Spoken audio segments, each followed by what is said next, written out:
அம்மா சாப்பிடுச்செல்லாம் எல்லாம் உனக்கு தான். சரிம்மா. நம்ம மேல அம்மாவுக்கு எவ்வளவு பாசம்.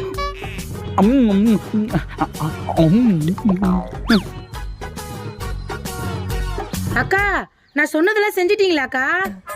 செஞ்சிட்டேம்மா. நீ சொன்ன மாதிரியே பரிகாரத்துக்கு தேவையான எல்லா பொருளும் செஞ்சுட்டேன். பரிகாரமா?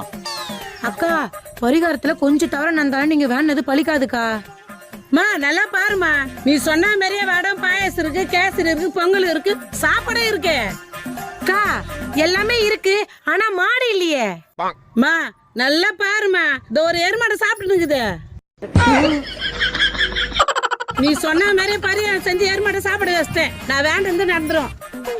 அடோ பாவீங்களா, என்ன எருமாடு சொல்றீங்களே. பரவாயில்ல, நம்மளுக்கு சோறு தான் முக்கியம்.